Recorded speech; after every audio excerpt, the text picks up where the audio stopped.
चुनाव से पहले उठने वाली लहरें जो आपने देखी हैं, चुनावी नतीजों की लहरें जो हमने देखी हैं। नरेंद्र मोदी जी ने आपको राफेल घोटाला दिया, नोटबंदी करके आपके जेब में से पैसा छीन कर निकाला। कांग्रेस उन ताकतों के साथ खड़ी है जो हमारी सेनाओं को मजबूत नहीं होना देना चाहते। हर 5 साल में उठने वाली सियासी लहरें जिसे संसद ने देखा है, हर 5 साल में उठने वाली दमदार लहरें जिसे हिंदुस्तान के लोकतंत्र ने देखा है।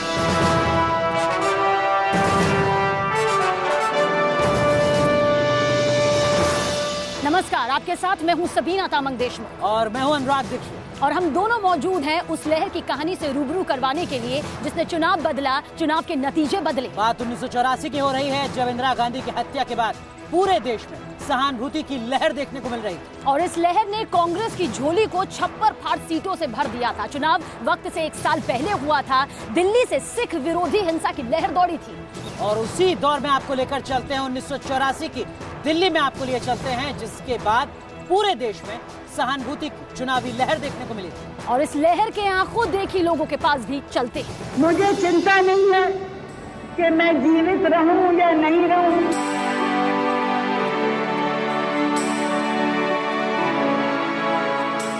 1984 में तत्कालीन प्रधानमंत्री इंदिरा गांधी की हत्या हुई थी और जब यह हत्या हुई, क्या वजह थी उसके पीछे, क्या सिंपैथी वेव चली उस वक्त या क्या घटा, उस पूरे राजनीति के घटनाक्रम पर हमारे साथ बात करने के लिए उस वक्त जिन लोगों ने वोट किया था वो कुछ लोग मौजूद हैं हमारे साथ कि उस वक्त लेकिन उन वोटर्स के दिमाग में क्या था, उस वक्त के राजनीतिक हालात क्या थे, उस पर बात करने के लिए हमारे साथ जुटे हैं। आप क्या नाम है आपका और आप उस वक्त क्या आपने वोट किया था? राजीव शर्मा, मैंने उस टाइम वोट किया था।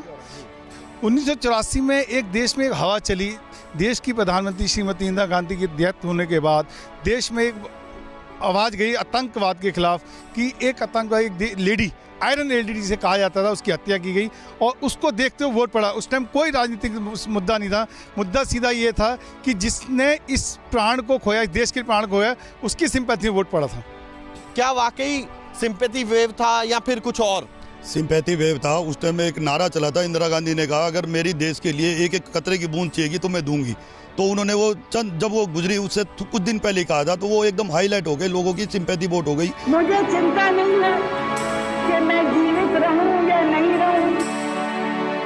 श्रीमती इंदिरा गांधी के निधन के बाद, उनकी हत्या के बाद सारा का सारा जो सिंपैथी है वो कांग्रेस को मिली और एक तरफा वोट पड़ने से कांग्रेस सरकार ने अपना बनाया। क्या राजीव किसी तरीके का कोई फैक्टर थे उस वक्त उस चुनाव में? सहानुभूति की वजह से आई थी।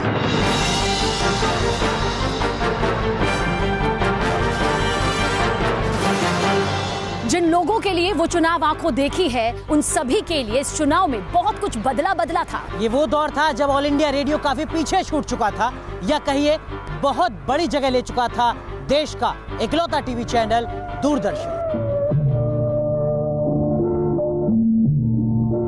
31 अक्टूबर 1984 को दिल्ली में इंदिरा गांधी की हत्या हुई। इंदिरा गांधी की शव यात्रा को पूरे देश ने छोटे पर्दे पर देखा था।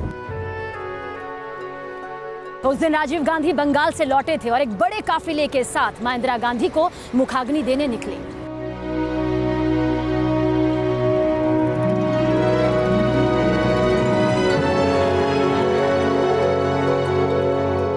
ये पहली राजनीतिक हत्या थी। बेअंत सिंह सतवंत सिंह ने ऑपरेशन ब्लू स्टार का बदला लिया था। ये क्रूर हिंसा विभत्स हिंसा में बदला और हिंसा ही सहानुभूति की लहर में तब्दील हो गई। और इस सहानुभूति की लहर का असर पूरे देश में देखने को मिला। चुनावी लिहाज से सबसे बड़ा सूबे उत्तर प्रदेश में सबसे ज्यादा।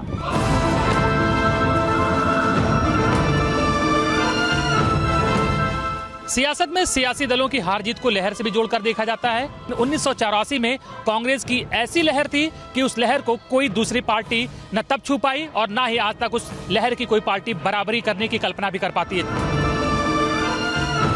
वो एक बड़ा अजीब दौर था। उसमें पूरी तरीके से उत्तर प्रदेश, क्या पूरा देश कांग्रेस में था। 413 सीटों के साथ हम लोग लोकसभा में बैठे थे।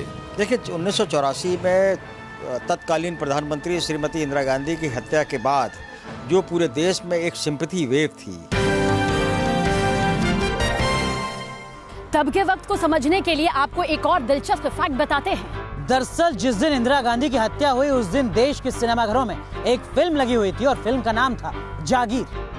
ये खजाना तू नहीं ले जा सकता लाखन, ये सब प्रजा की संपत्ति है, भून दो इसे। धर्मेंद्र और मिथुन चक्रवर्ती की एक्शन पैक्ड फिल्म जागीर, जिसके लिए सिनेमा घरों में भारी भीड़ उमड़ रही थी। वैसे ही वो दौर था जब सिनेमा घरों में फिल्में सिर्फ 2 हफ्ते के लिए नहीं लगती थी, फिल्में चलती रहती थी।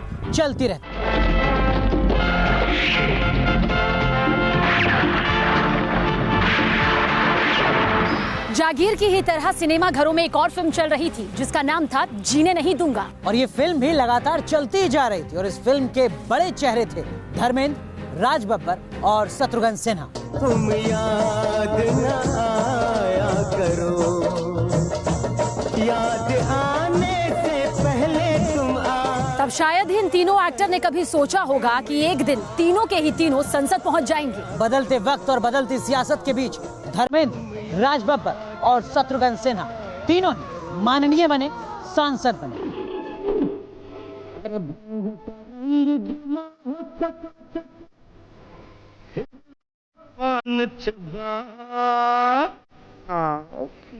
लेकिन एक एक्टर ने तो उसी चुनाव में धमाल मचाया था और वो था छोरा गंगा किनारे वाला। ओ खई के पान बनारस वाला।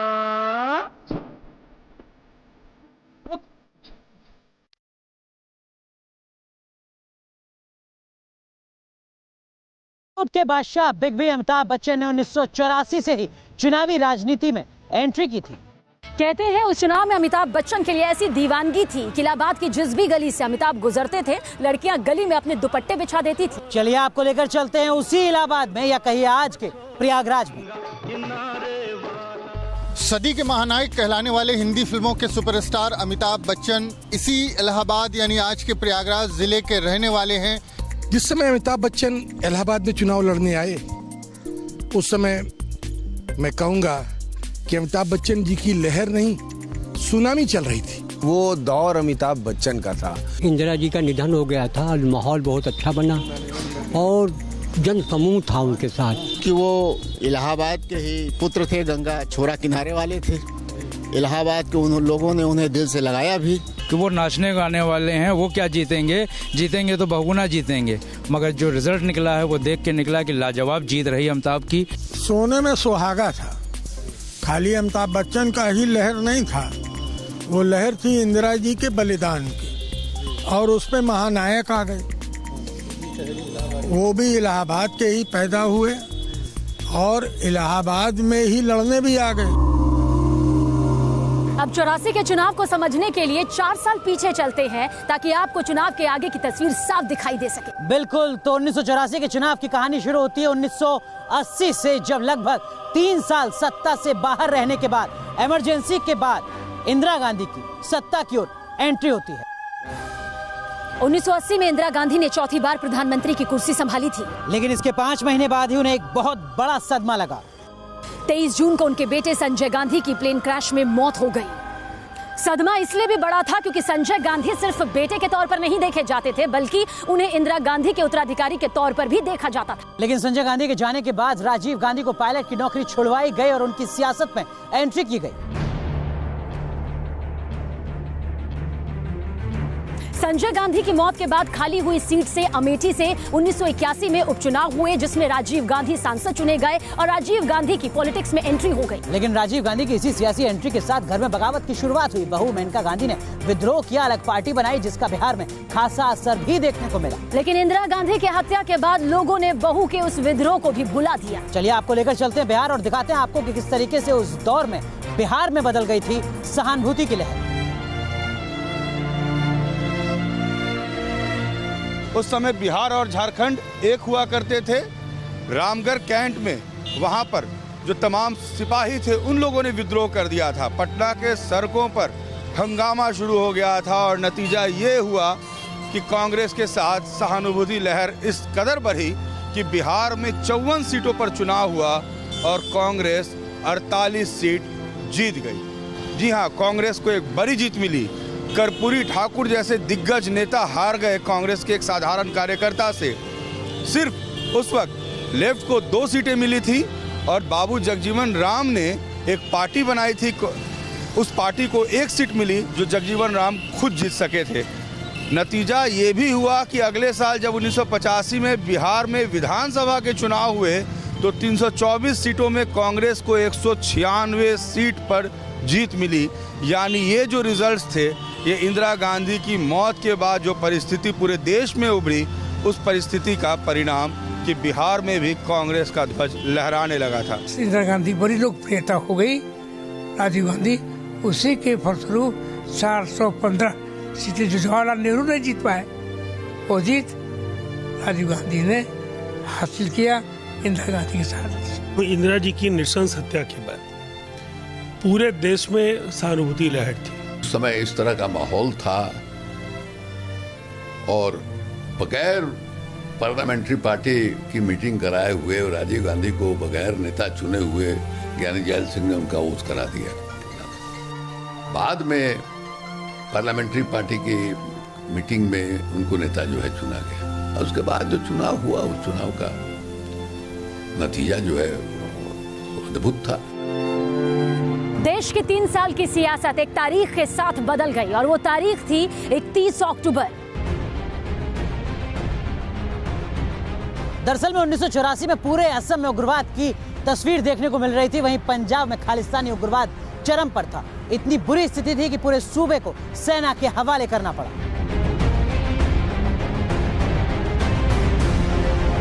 उग्रवाद पर काबू पाने के लिए सेना ने ऑपरेशन ब्लू स्टार चलाया, जिसमें खालिस्तानी उग्रवादी भिंडरवाला मारा गया।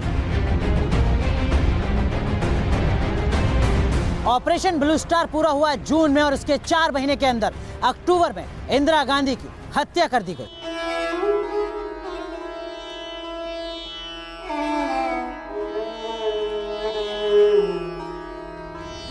पूरा देश सिख विरोधी दंगे से सुलग उठा था। ऐसे में राजीव गांधी ने कहा, जब बड़ा पेड़ गिरता है तो धरती हिलती है।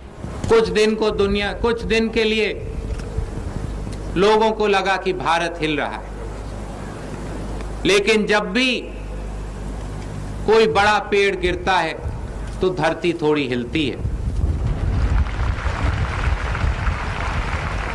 राजीव गांधी का ये बयान बेहद अफसोसजनक था। एक प्रधानमंत्री की हैसियत से उनका ये बयान उकसाने वाला माना गया। लेकिन बात करते हैं चुनाव की, क्योंकि उस दौर में बहुत जल्द देश में आम चुनाव होने वाले थे।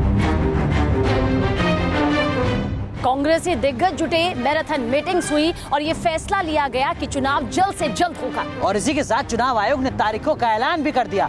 23, 27 और 28 दिसंबर को वोट डालने का ऐलान हुआ और 29 दिसंबर को नतीजों का ऐलान। लेकिन उससे पहले एक हादसा हो गया, एक दर्दनाक हादसा, भयानक हादसा, रोंगटे खड़े कर देने वाला हादसा।